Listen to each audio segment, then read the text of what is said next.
20 अक्टूबर से 28 जनवरी 2026 के बीच का समय खगोलीय दृष्टि से अत्यंत संवेदनशील रहने वाला है। शनिदेव उत्तरा भाद्रपद नक्षत्र में गोचर कर रहे हैं और यह अवधि विश्व स्तर पर गहरे परिवर्तन का संकेत देती है। जब शनि इस नक्षत्र में अपनी गहन दृष्टि डालते हैं, तब राजनीति, न्याय व्यवस्था और अंतर्राष्ट्रीय संबंधों में उथल-पुथल स्वाभाविक रूप से बढ़ जाती है। इस अवधि में पड़ोसी देश पाकिस्तान के लिए हालात बेहद अस्थिर दिखाई दे रहे हैं। ग्रह स्थिति इंगित करती है कि वहां राजनीतिक और सैन्य टकराव अपने चरम पर पहुंच सकता है।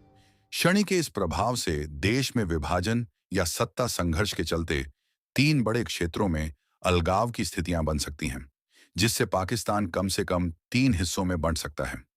भारत में भी यह समय शांत नहीं रहेगा। किसी बड़ी न्यायिक टिप्पणी या फैसले के कारण देश के कुछ हिस्सों में असंतोष और हिंसा के हालात बन सकते हैं। ग्रहों की दृष्टि दर्शाती है कि यह उथल-पुथल अचानक और भावनात्मक रूप से भड़कने वाली होगी, लेकिन कुछ ही समय बाद स्थिति फिर सामान्य हो जाएगी। यूरोप के लिए यह काल हवाई मार्ग से जुड़ी घटनाओं का समय बन सकता है। वायु तत्व पर शनि की दृष्टि होने से किसी बड़ी विमान दुर्घटना की आशंका बनती है, जो कई देशों को हिला सकती है।